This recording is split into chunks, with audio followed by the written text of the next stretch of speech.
Kisah tentang penjualan para gadis yang diculik dari kota untuk para penduduk desa. Kelompok kriminal ini salah target, menculik keluarga seorang detektif gila. Perburuan, pertarungan, dan kejar-kejaran terjadi. Siapa yang akan bertahan hidup? Inilah The Scene Trade. Tanpa lama-lama, yuk kita gaskan.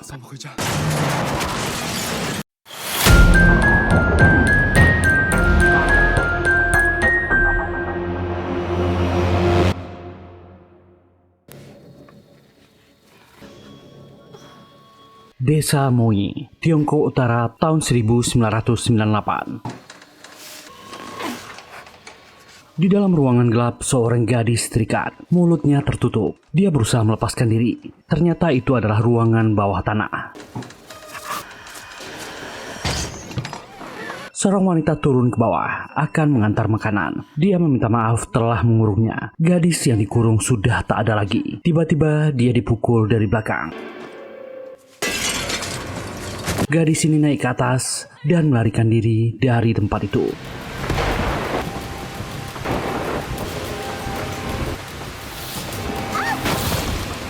Dia terjatuh karena hujan yang sangat lebat. Tiba-tiba di depannya ada sebuah truk. Gadis ini ketakutan dan berteriak.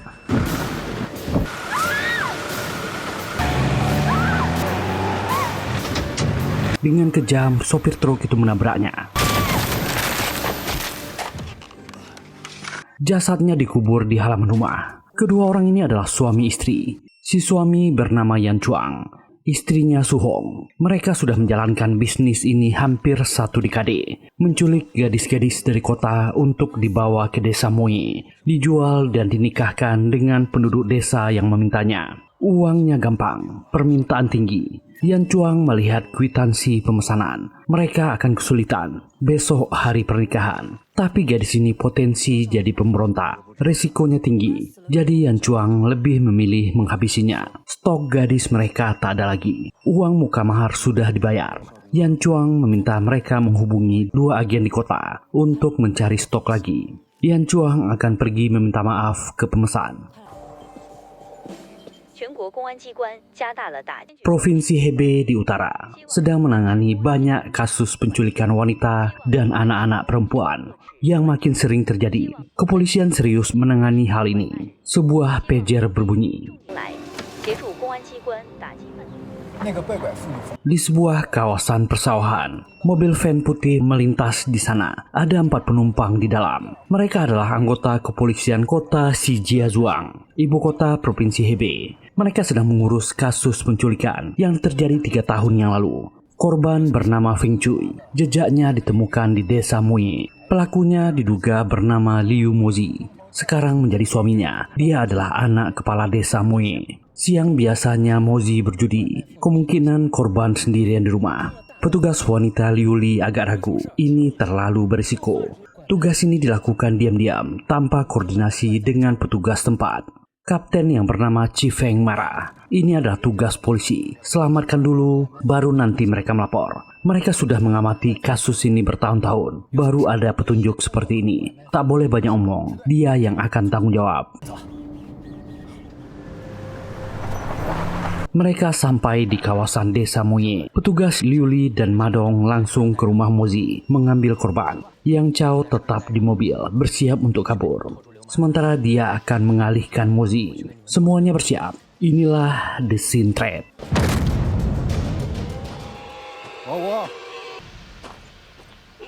Yan Chuang datang ke sebuah tempat pemotongan babi. Lalu si pemilik bertanya, di mana istrinya? Apakah sudah siap? Chuang meminta maaf, pernikahannya akan ditunda. Dia akan mencari istri baru untuknya. Lalu tak terima, dia sudah membayar uang mahar yang besar. Istri sudah dibeli. Yan Chuang berjanji dalam seminggu istri yang dia pesan akan datang, lalu akan pergi. Mereka tetap tak terima. Yan Chuang jadi marah menghajar orang-orang ini.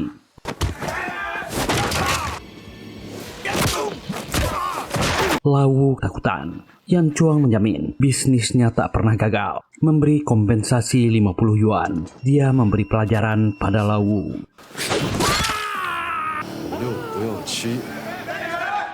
Sementara itu di rumah judi, penduduk desa sedang bermain dadu. Liu Mozi adalah bandar di sini. Semua sibuk memasang taruhan. Kapten Chifeng masuk, bertanya apa dia Liu Mozi. Chifeng menjerat orang ini dengan kasus perkelahian 2 minggu yang lalu, menunjukkan kartu ID-nya. Mozi berdalih, dia sudah bayar ganti rugi, kasus itu telah selesai, menyuruh Chifeng pergi. Chifeng tetap memaksanya ikut. Mozi melawan, dia buta huruf, mungkin saja Chifeng adalah penipu. Berteriak, ada yang menyamar menjadi polisi. Semua warga di sana berteriak mengusir Chifeng. Tapi Chifeng tak mau mundur. Cari yang bisa membaca. Mereka berjudi di sini. Sudah melanggar hukum. Jika tak kerjasama, dia akan menangkap mereka. Mozi tetap melawan. Dia cuma sendirian. Di tempat ini, dia adalah hukumnya. Dia memanggil pengelola rumah judi. Warga pun segera keluar, takut ada keributan. Si bos pun meminta Chifeng pergi dari sana. Dia harus minta maaf dulu. Mozi menghina Chifeng dan dia dihajar. Baku hantam terjadi.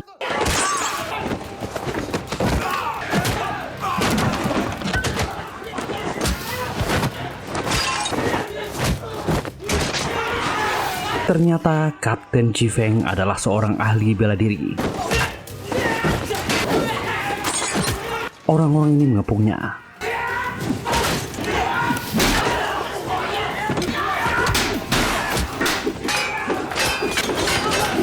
Nasib mereka berjatuhan, mencium lantai dengan keras.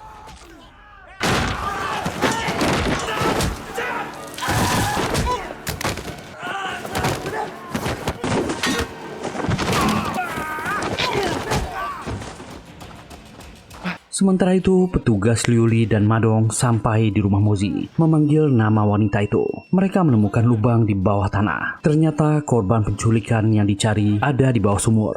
Mereka segera menyelamatkannya. Kedua petugas berhasil mengevakuasi korban. Tak sengaja dilihat oleh Yan Chuang. Petugas Yan Chao menerima pesan di pagernya untuk segera menjemput. Mobil Yan Chao masuk ke tengah desa, berniat menjemput rekan-rekannya. Tiba-tiba banyak warga desa yang menghadang mereka. Seorang warga tiba-tiba masuk memanggil Mozi. Istrinya dibawa kabur. Mozi panik, segera lari keluar. Chifeng menghajar orang-orang yang menghadangnya. Warga desa sudah berkerumun. Seorang pak tua berteriak, mengapa petugas membawa menantu mereka? Tak lama Mozi datang mengajak Feng Chui istrinya pulang. Berteriak memarahinya. Madong tak mau mundur. Mozi berteriak, istrinya sudah dibayar. Dia menikah secara resmi. Warga tak mau mundur, mengacungkan senjata. Di Tiongkok, menghancurkan pernikahan adalah tabu. Warga berteriak marah. Petugas bertindak arogan. Madong menegaskan wanita ini diculik dan dijual ke sini. Chifeng pun datang membantu, memberi perintah. Jika ada kesempatan, segera kabur. Mozi emosi, berteriak kepada warga desa. Mereka komplotan. Warga terpancing emosi, mulai rusuh. Chifeng bersiap dengan senjatanya. Madong menegaskan, yang mereka lakukan berkomplot dengan kejahatan. Apa mereka ingin masuk penjara? Menyuruh mereka minggir. Yan Chuang muncul berkata dari belakang, Mozi tak berguna, tak bisa mempertahankan istrinya. Mozi tiba-tiba menyerang.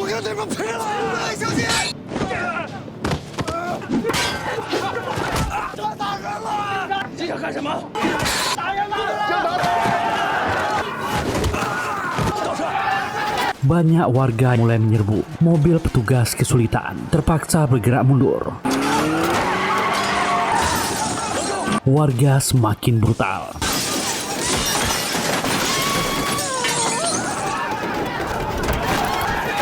Yan Chuang memberi saran lagi, gulingkan mobilnya. Dia juga menyarankan bawa anak itu ke sini. Mobil petugas digulingkan.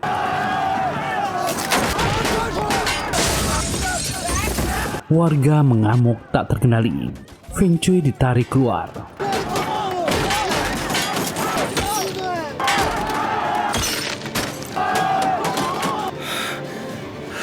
ingin dibawa pergi. Sekelebat memori muncul di ingatan Chifeng.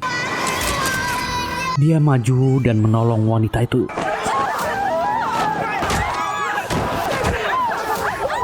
Chifeng terpaksa menembak ke udara. Mozi masih ingin menyerang. Tembakan dilepaskan. Chifeng akan pergi.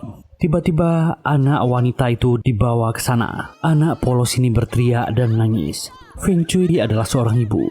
Walaupun melahirkan dari suami yang tak dia suka, dia tak tahan melihat anaknya menangis. Mengikuti naluri ibunya, dia terpaksa meninggalkan petugas. Di kantor polisi kota Shijiazhuang, Kapten Chifeng dimarahi Komandan Yang. Dia tak meminta bantuan petugas setempat, malah bertindak sendiri. Chifeng beralasan mereka pergi menyelamatkan korban. Itu darurat. Komandan Yang tetap tak terima. Dia adalah polisi yang mengayomi warga. Komandan Yang tahu Chifeng petugas berprestasi. Dia hanya menskornya 2 minggu. Pulang renungi perbuatannya. Chifeng marah. Kasus ini sudah dia selidiki selama 3 tahun. Dia tak akan berhenti. Komandan Yang jadi marah. Dia sudah melindunginya berkali-kali. Chifeng kadang-kadang terlalu kejam dalam bertindak. Banyak kekacauan ketika dia menangkap penjahat. Menjadi contoh buruk di kota ini. Chifeng tetap beralasan. Kejahatan tak bisa diterima. Komandan Yang memintanya tenang. Anggap saja ini liburan untuknya. Chifeng terpaksa pergi. Sementara Yan Chuang sudah di rumah Mozi dan menghajarnya. Dia tak bisa menjaga istrinya. Istrinya kabur karena sikap kasarnya. Tak ada yang mau menikah dengannya. Ayahnya lah yang dulu meminta tolong. Jika dia tak berubah dan memancing petugas lagi ke desa, dia akan menghabisinya. Mozi meminta ampun. Yan Chuang menunjukkan kwitansi. Ada uang tambahan yang mesti dibayar. Feng Chui sudah 3 tahun bersamanya. Mozi berjanji akan melunasinya. Yang Chuan juga mengancam Feng Chui. Dulu dia cuma pekerja rumah bordil. Awas jika berani kabur lagi. Jika suaminya kasar, Feng Chui bisa mencarinya. Mozi segera mengelap wajah istrinya dengan handuk dan meminta maaf. Anak mereka Zaudi keluar. Yang Chuang menghampiri anak kecil ini. Jika dia besar nanti, paman akan mencarikan jodoh untuknya. Anak kecil ini menangis. Feng Chui memohon, jangan lakukan. Kota Mocheng, kawasan dekat ibu kota Shijiazhuang. Di sebuah kawasan merah prostitusi. Aktivitas malam di sana sangat sibuk. Seorang mahasiswa berjalan dengan gugup. Dia bernama Xiaoping. Akhirnya dihentikan seorang gadis cantik bernama Xiao Hong meminta untuk masuk ke salonnya. Di dalam, Xiaoping digoda oleh beberapa gadis. Xiao Hong segera membawa pemuda ini ke kamarnya. Tempat ini adalah prostitusi berkedok salon. Xiao Hong mengobrol dengan pemuda ini. Dia akan membuatnya nyaman. Tapi Xiaoping langsung bertanya berapa biayanya. Gadis ini menjawab, Xiaoping ingin pergi. Dia tak bisa di sini. Ini pertama kali baginya. Dia sangat grogi. Dia ingin Xiao Hong yang ke rumahnya. Xiao Hong tentu setuju. Pemuda ini punya uang. Di luar, gadis ini memberi kode pada 2 penjaga untuk mengawalnya. Gadis ini diajak menuju ke jalanan yang sepi. 2 penjaganya dipukul hingga pingsan. Gadis ini belum sadar. Saat dia berbalik, Xiaoping menyerangnya. Tak lama, sebuah mobil membawanya pergi. Malam itu, Chifeng duduk dengan Madong. Mereka sangat kesal. Komandan Yang meminta mereka berhenti untuk kasus ini. Chifeng frustasi. Keberadaan Feng Chui adalah petunjuk besar di kasus ini. Mereka tak bisa melepaskannya. Ke depan akan lebih sulit. Chifeng berencana datang ke desa Moyi untuk mengawasi Mozi. Madong ragu, dia sedang diskor. Tapi Chifeng tak peduli. Prinsipnya kuat sekali. Kasus kejam ini tak bisa dibiarkan. Madong tahu sifat kaptennya. Tiba-tiba Chifeng mendapat pesan di pagernya. Itu dari pamannya. Sepupunya bernama Fang Fang, seorang mahasiswi di kota Mocheng menghilang.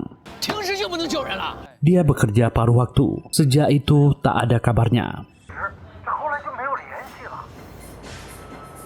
Klub malam mahkota 15 hari yang lalu. Ternyata Fang Fang bekerja paruh waktu sebagai pelayan di sini. Saat menyajikan makanan dan minuman, para pria di dalam mengajak Fang Fang untuk duduk bersama.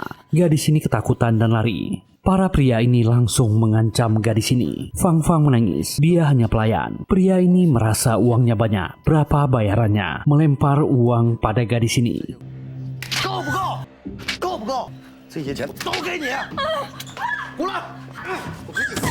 Fang diseret lalu disiram minuman. Si pelayan pria melapor pada bosnya. Pemilik klub ini bernama Madam Hong dan pengawalnya Cheng Zi. Bertanya kenapa ada keributan. Pria kaya sombong ini bertanya, siapa dia? Pria ini merasa Madam Hong cukup cantik sebagai bos. Dia memintanya minum dan sengaja membuang abu rokoknya. Madam Hong tetap meminumnya. Pria ini senang dan memberinya segelas lagi, lalu meludahinya. Sikap tak bisa diterima. Pria ini marah meminta anak buahnya menyerang. Cheng Zi bergerak. Barulah pria ini ketakutan. Dia pun berlutut dan memohon melakukan hal yang sama.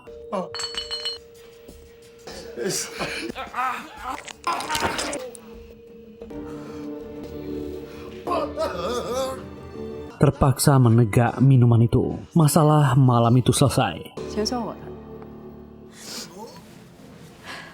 Fang Fang dipanggil Madam Hong, memintanya tenang, masalah sudah diurus. Tapi gadis polos ini ketakutan, meminta untuk berhenti kerja. Dia hanya pelayan. Semua pria di sini menyentuhnya. Dia tak bisa melakukannya lagi dan ingin pulang. Madam Hong mengizinkannya, tapi dia harus bayar ganti rugi 5.000 yuan. Fang Fang memohon, biarkan dia pergi. Dia bersedia tak mengambil gajinya. Hong memberi perintah ke Cheng Zi, beri gadis ini pelajaran. Ternyata ada seorang pria di meja bos. Pak Jin adalah invest di klub ini. Dia juga pejabat kota Mocheng. Tak disangka Pak tua ini menyukai Fang Fang. Dia suka gadis yang polos. Saat dia datang sekali lagi, siapkan gadis itu untuknya. Madam Hong tak bisa menolak. Pak Jin memarahi Hong. Tanpa dia, Madam Hong masih bekerja di salon dengan bayaran 100 yuan. Madam Hong ketakutan. Dia akan melakukannya. Besoknya, Li Cheng sudah dalam perjalanan menuju kota Mocheng. Dia mendapat petunjuk dari pamannya. Fang bekerja paruh waktu mencari uang tambahan. Akhirnya Li Cheng sampai di kota Mocheng. Nomor pager yang dipakai Fang milik bos toko buku di sebelah kampusnya. Saat ditunjukkan foto, dia mengenali Fang. Bos ini menunjukkan dinding lowongan di depan. Biasanya mahasiswi kampus melihat info di sana.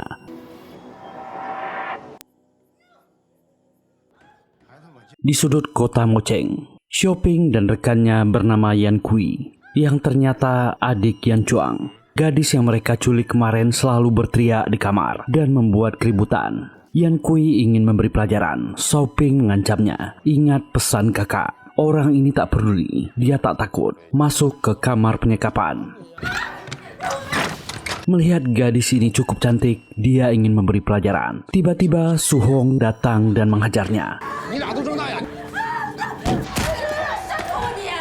Yan Kui beralasan, dia cuma ingin memeriksa. Su Hong mengusir Yan Kui dari sana. Wanita ini menenangkan para gadis di dalam. Mereka tak akan disakiti jika menurut. Xiao Hong memohon, lepaskan dia. Dia punya uang. Dia akan membayar 2 kali lipat. Su Hong beralasan, dia juga mengalami nasib buruk dulu.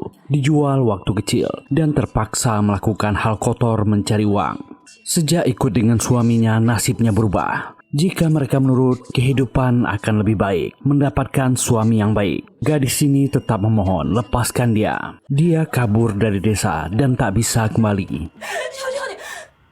Membuat Su Hong marah dan tak peduli lagi rengekan gadis ini. Sementara itu di sebuah restoran, Yan Kui masih kesal. Shopping cuma sibuk membaca. Walaupun dia penjahat, dia masih ingin menyelesaikan kuliahnya. Ternyata Shopping satu kampus dengan Fang Fang.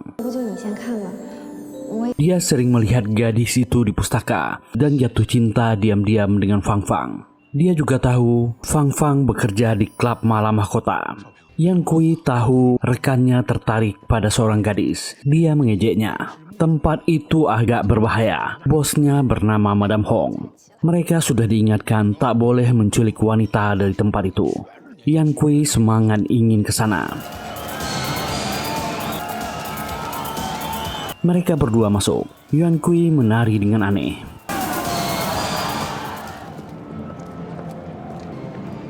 Chi Feng juga sudah di depan, lalu masuk ke dalam. Dia mengamati situasi. Sementara di kantornya, Fang Fang sudah ditekan oleh Madam Hong. Jika dia melakukan ini, hutangnya ke klub akan lunas. Fang masih tak bisa menerimanya. Madam Hong kesal. Gadis ini sangat keras kepala. Dia mengancamnya. Jika dia tak melayani tamu ini, dia tak akan pernah bisa keluar. Fang memohon agar dia dilepaskan dan menangis. Gadis ini dibawa paksa pergi. Sementara Tuan Jin sedang asik bernyanyi di ruangan VIP. Cheng Ze menyeret Fang masuk ke sana. Tak sengaja Chi Feng mendengar teriakan adik sepupunya. Shoping juga tak sengaja melihatnya. Dia segera menarik Yan Kui. Fang sudah dibawa masuk ke ruangan Tuan Jin. Chi Feng yang ingin masuk segera diusir oleh penjaga, bahkan diancam, membuat amarahnya naik.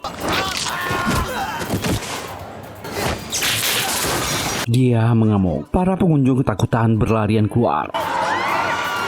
Banyak anak buah Madam Hong berdatangan.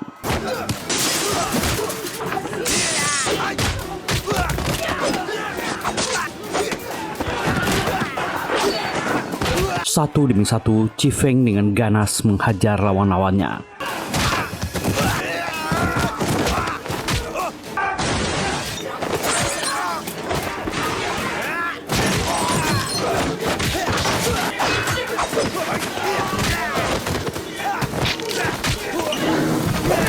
Di dalam, Tuan Jin merayu Fang. Dia sungguh suka gadis ini. Cheng Ze dan bawahannya meninggalkan ruangan, melihat ada keributan di ruangan tengah.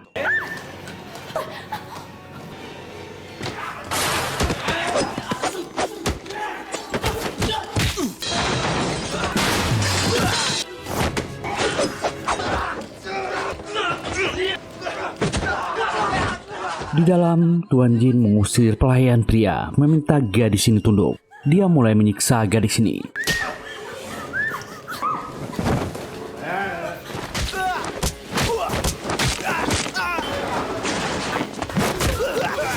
Xiaoping dan Yan Kui menonton keributan. Xiaoping melihat kesempatan mengajak Yan Kui untuk menolong Fang Fang. Tuan Jin kaget ada yang masuk. Xiaoping marah dan menghajar Pak Tua ini. Fang melihat kesempatan ingin meninggalkan klub, tapi dia didorong penjaga lalu pingsan. Di luar, Cheng Ze melihat tak ada anak buahnya yang bisa melawan. Dia pun maju dengan pisaunya.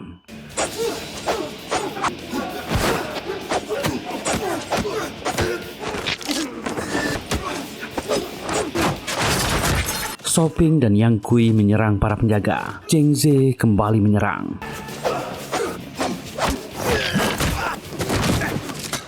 Chi Feng berhasil menjatuhkan orang ini.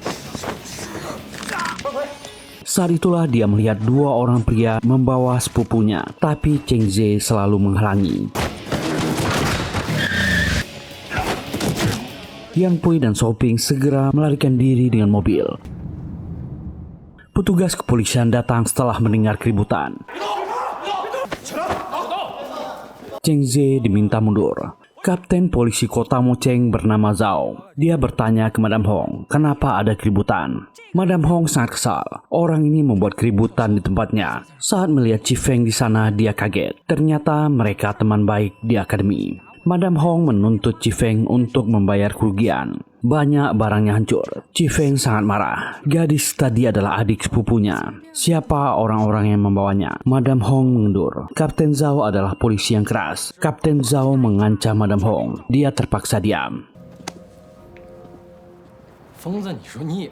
Kapten Zhao membawa Chi Feng ke kantor. Dia mengenang masa lalu di akademi. Mereka berdua tak terkalahkan. Chi Feng menceritakan semua masalahnya, juga dua pria aneh yang membawa Fang Fang. Gadis ini sepupunya. Kapten Zhao menceritakan, saat ini timnya juga sedang menyelidiki kasus penculikan para gadis. Dia akan menyelidiki dan mencari info. Sementara di klub mahkota, Tuan Jin sangat marah. Dia dipukul hingga pingsan. Dia tak terima. Dia harus mendapatkan pelakunya. Juga ingin Fang Fang kembali. Menampar Madam Hong, memberinya waktu 2 hari.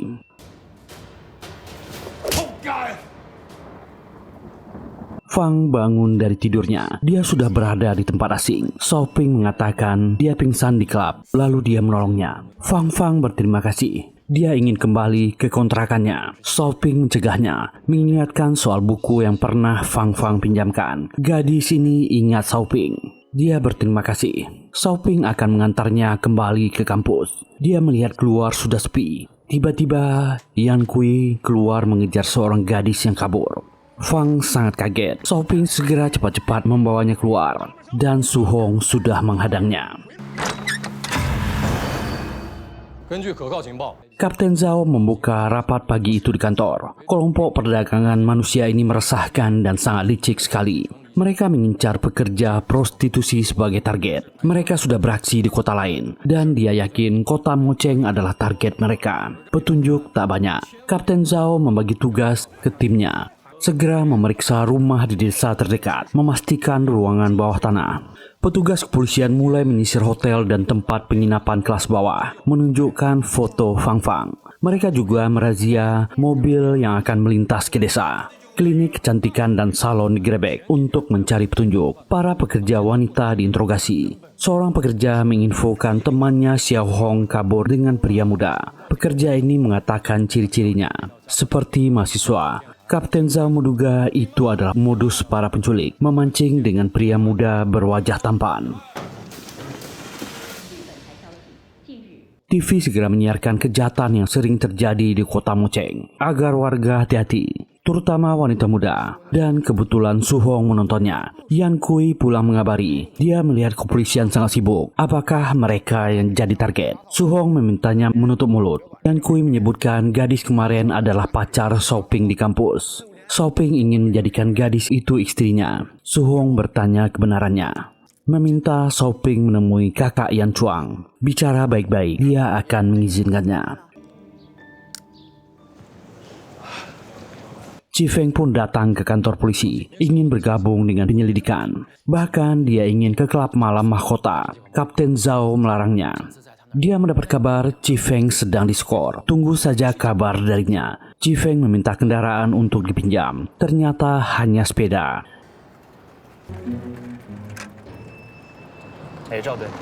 Di mobil, anak buah Kapten Zhao bertanya siapa Chi Feng. Zhao menjawab, dia teman seperjuangannya di akademi kepolisian. Masa lalunya menyedihkan. Dia benci pedagang manusia. Waktu dia kecil akan diculik. Adik perempuannya tiba-tiba datang dan menolong. Tapi malah adiknya yang diculik. Sejak itu, adiknya hilang. Dengan sepedanya, Chi Feng menuju klub mahkota. Dia melihat Cheng Ze dan anak buahnya bersiaga di dekat sana. Cheng Ze mendapat laporan dari anak buahnya. Ada yang melihat dua pria itu sering di restoran kota barat. Cheng Ze memberi perintah, awasi tempat itu, hubungi pemilik restoran.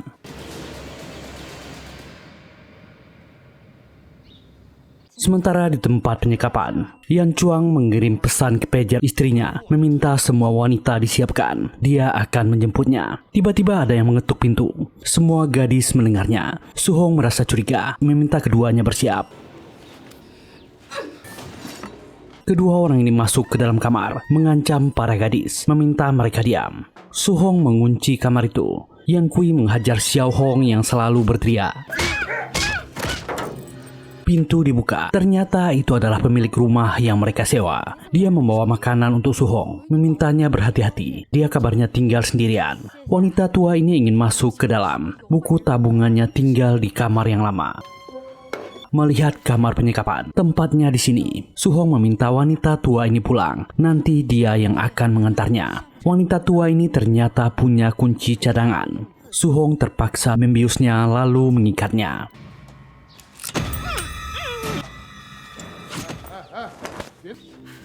Su Hong memarahi Yan Kui yang memukul para gadis. Fang meminta bicara. Gadis ini sudah demam dari 2 hari yang lalu, apalagi dia dipukul. Mereka harus membawanya ke rumah sakit. Su Hong memeriksanya. Gadis ini demam tinggi. Dia akan pergi membeli obat. Fang ingin membantu. Dia harus dikompres. 等我一会儿。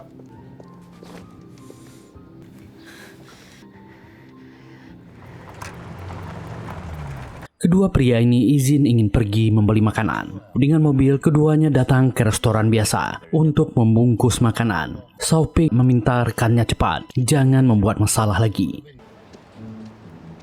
Mereka turun dan memesan makanan. Dan heran kenapa restoran hari itu sepi. Pemilik restoran segera menghubungi Chang Ze. Orang yang mereka cari ada di sini. Chang Ze dan anak buahnya segera bergerak. Chi Feng mengikuti dari belakang.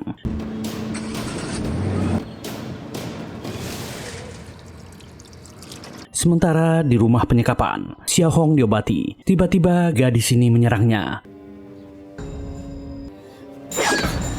Pukulan di kepala membuat Su Hong pingsan.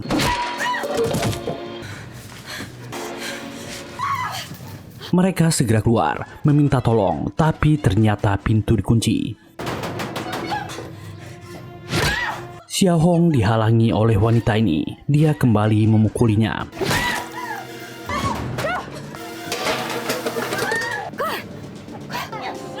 Para gadis terpaksa ingin memanjat. Mereka mengangkat Xiao Hong untuk naik dulu. Tapi gadis ini egois, memilih meninggalkan rekan-rekannya. Saat ketiga gadis ini ingin mencari kunci, Su Hong muncul dengan pisau di tangan. Xiao Hong yang di luar merasa dirinya sudah selamat. Melihat ada truk datang, dia meminta tolong. Nasibnya sial, pengemudinya adalah Yan Chuang. Sementara di restoran, keduanya heran kenapa makanan mereka belum siap juga. Chang Ze dan anak buahnya tiba. Mereka masuk ke dalam mengepung Xiaoping dan Yan Kui.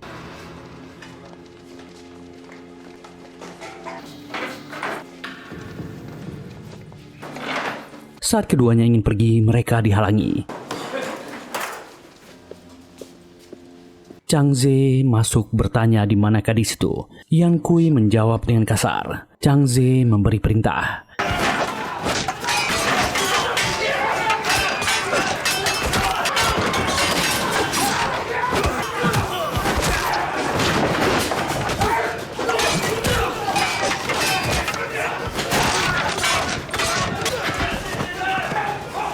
Keduanya dikeroyok dan dihajar. Yan Kui masih bisa melawan. Sementara dari belakang, Chi Feng menyusul dengan sepedanya.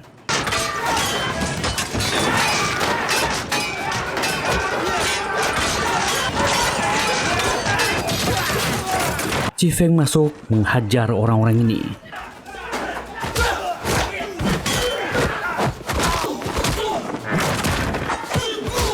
Dia bertanya pada keduanya di mana Fang, meminta mereka keluar dari sini dulu.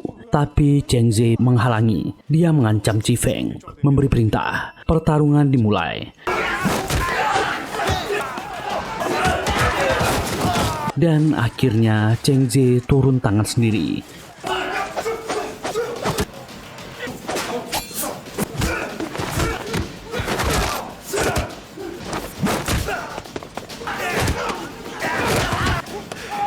Xiaoping dan Yan Kui juga ikut bertarung.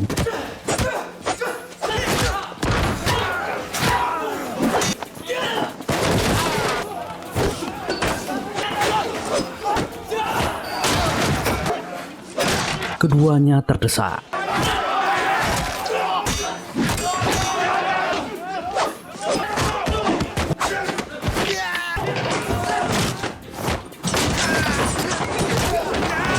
Chi Feng berhasil mengalahkan Chang Ze. Dia segera membantu keduanya, mengajak mereka berdua untuk ikut ke kantor polisi. Keduanya memberontak ingin kabur. Yan Kui menahan Chi Feng, meminta Xiaoping untuk pergi. Chang Ze sadar, segera membokong Chi Feng. Dia jatuh di dekat Yan Kui. Xiaoping segera kabur. Tiba-tiba bunyi sirine di kejauhan. Polisi datang. Yan Kui dibawa pergi oleh rombongan Chang Ze.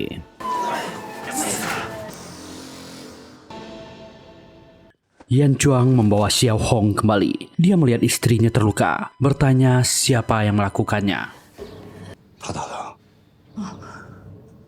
Xiao Hong yang marah memaki mereka berdua, membuat Yan Chuang emosi dan menghabisinya.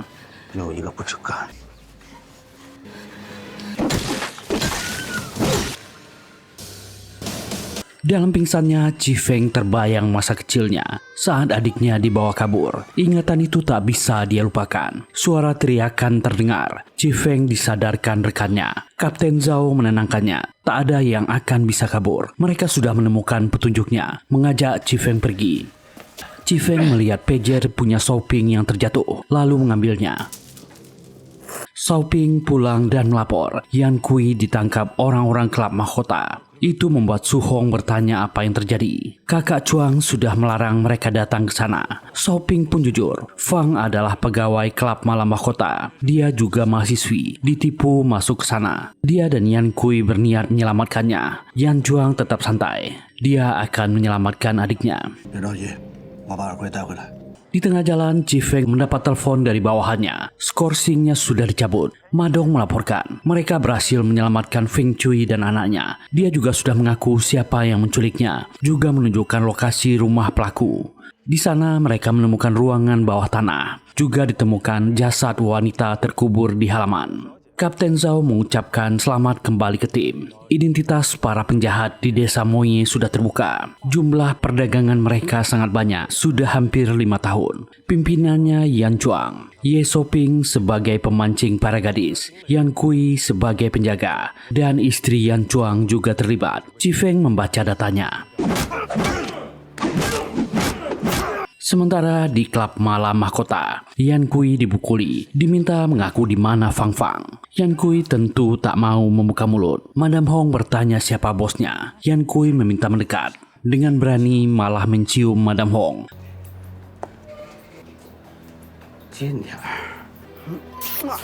Membuat Cheng Ze emosi dan kembali menghajarnya. Sebuah mobil berhenti di depan. Yan Chuang sampai. Dengan santai dia masuk ke dalam. Yan Kui mentertawakan orang-orang ini. Dia juga mengejek Madam Hong. Dia akan menjualnya. Madam Hong marah dan menghajarnya. Di luar terdengar keributan. Yan Chuang masuk. Chang Ze bertanya siapa dia. Yan Kui gembira kakaknya datang. Yan Chuang memperkenalkan dirinya. Dia cuma orang desa. Mereka cuma mencari makan di sini. Tak paham aturan kota. Adiknya berbuat salah. Dia akan meminta maaf. Menundukkan kepalanya. Madam Hong kesal. Saudaranya membuat keributan. Menculik pegawainya. Yan Chuang berkata kedua pihak sudah dirugikan. Jadi mereka bersulang. Chang Ze marah. Itu minuman punya klub yang mahal. Madam Hong tetap tak terima. Kembalikan kerugiannya juga pegawainya. Lalu sujud padanya. Yan Chuang menjawab, gadis itu tak bisa kembali lagi. Dia akan dinikahkan dengan orang lain. Dia memberi nasihat. Mereka juga memanfaatkan dan menipu gadis itu. Madam Hong maju. Mereka sama-sama penjahat. Yan Chuang adalah pedagang manusia. Malah memberi nasihat padanya. Madam Hong tertawa. Yan Chuang dihalangi ingin membawa adiknya. Yang tak mereka tahu, orang ini sangat ganas.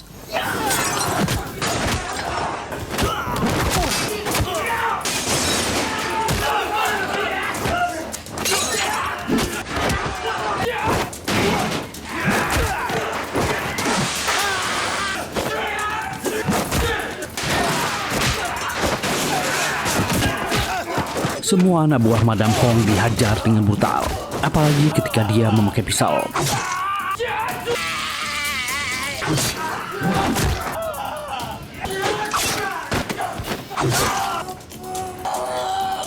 Madam Hong bergidik melihatnya. Cheng Ze maju dengan pisau andalannya.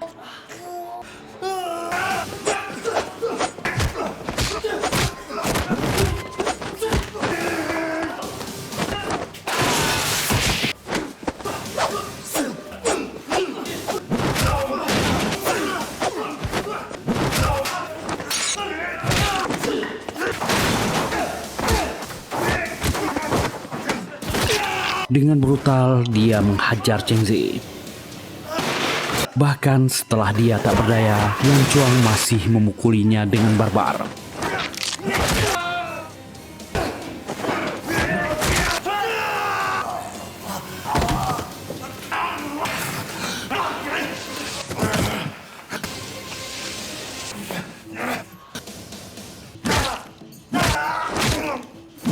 Madam Hong tak tahan melihatnya. Dia menyerang, tapi tak berguna.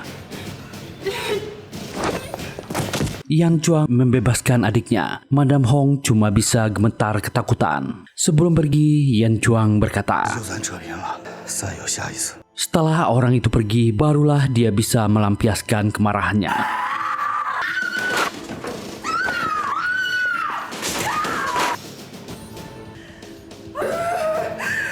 Truk sudah disiapkan. Su Hong berusaha membujuk Xiaoping yang sudah jatuh cinta dengan Fang. Dia meminta maaf, mereka kekurangan orang sekarang. Dan seorang gadis sudah meninggal. Fang harus dijadikan pengganti dan tak bisa menikah dengannya. Su Hong menerima pesan di pagernya. Yan Kui berhasil diselamatkan. Mereka akan segera pergi dari kota ini. Xiaoping meminta maaf. Dia memberikan semua tabungannya. Ini mahar untuk Fang. Lalu membius Su Hong. Tak lama ada pesan masuk ke pager Xiaoping yang dipegang Chifeng. Fang ada di klub mahkota. Chifeng segera meminta mereka bergerak ke sana. Xiaoping sengaja melakukannya. Dia ingin melarikan Fang. Dia tak tahan gadis yang dicintainya dikawinkan dengan penduduk desa. Dia menarik Fang. Tiba-tiba sebuah mobil datang menabrak Xiaoping. Yan Chuang dan Yan Kui turun. Fang hanya bisa menangis. Yan Chuang sudah menduga Xiaoping akan berkhianat. Gadis ini segera ditangkap kembali. Mereka akan menipu kepolisian. Su Hong dan Yan Kui membawa para gadis kembali ke desa. Bawa lewat jalan kecil. Dia akan memancing kepolisian. Su Hong menangis. Dia takut suaminya celaka. Bahkan penjahat pun menyayangi istrinya. Yan Chuang berjanji akan kembali, lalu pergi dengan truknya. Di klub malam mahkota, Madam Hong sangat marah, menyiapkan shotgunnya. Apalagi Tuan Jin datang marah-marah. Orang ini memakinya. Pelayan Tuan Jin dihabisi. Barulah Pak Tua ini ketakutan dan memohon. Pistol meletus. Madam Hong sudah tak peduli lagi. Dia berniat mencari Yan Chuang. Saat itulah tim kepolisian tiba. Kapten Zhao melumpuhkannya.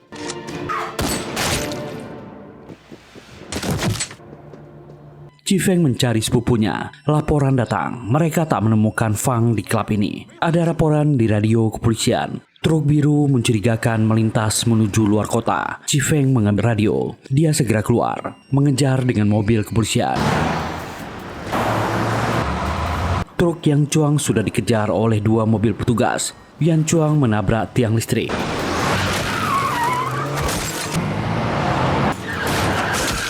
Mobil petugas terhalang. Chifeng melintas dan segera mengejar truk Yan Chuang. Chifeng melihat bagian belakang truk. Tak ada korban penculikan di dalam. Dia segera mengabari Zhao untuk mencari mobil pelaku yang lain. Kejar-kejaran terjadi.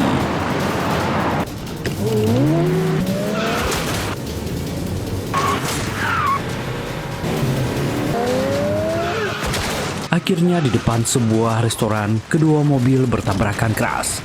Kedua mobil terguling.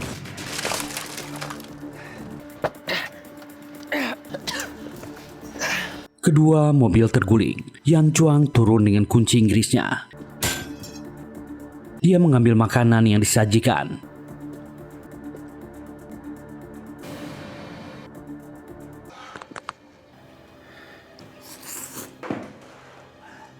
Chifeng duduk di depannya, memintanya ikut ke kantor kepolisian. Yan Chuang menjawab, itu tak bisa. Gadis-gadis itu sudah diberi mahar, tak mungkin kembali lagi. Chifeng memakinya. Dia cuma penjual manusia. Dia tak bisa mengatur hidup orang. Memperjualbelikan para gadis adalah kejahatan. Yan Chuang beralasan dia cuma menolong, mengeluarkan para wanita itu dari tempat kotor. Dia marah, membuat Chifeng berteriak. Yan Chuang menyerangnya.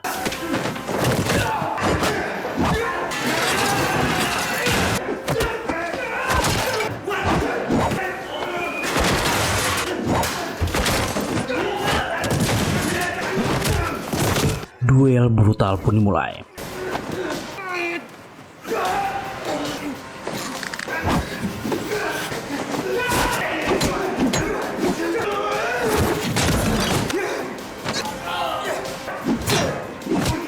Keduanya saling jatuhkan. Yan Chuang mengejek Chifeng.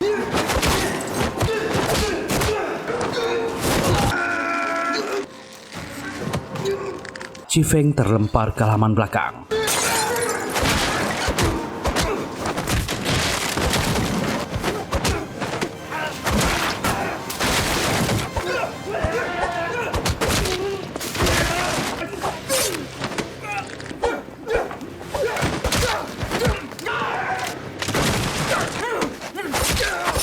Dan akhirnya Yan Chuang terluka.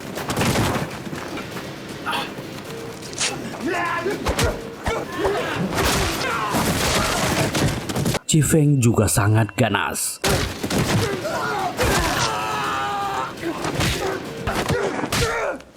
Orang ini kembali melawan. Tak ada ampun.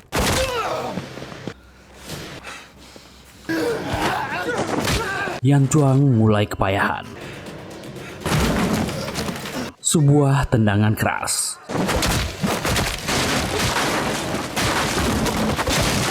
Yan Chuang terjatuh terluka parah. Dia tak bisa bergerak lagi. Chi Feng berkata, untuk menangkap pedagang manusia sepertinya, dia punya kemampuan. Yan Chuang tertawa. Gadis-gadis itu sudah sampai di desa. Tak lama Kapten Zhao dan anggota datang. Dia berkata para korban sudah diselamatkan. Yan Chuang sangat marah. Chi Feng mengutuknya.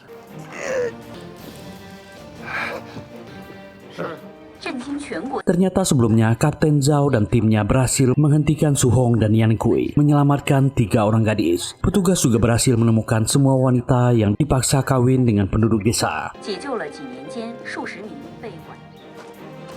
Di luar seseorang memanggilnya. Itu Fang Fang. Dia berlari dan memeluk kakak sepupunya. Chi Feng langsung teringat dengan adiknya yang menghilang.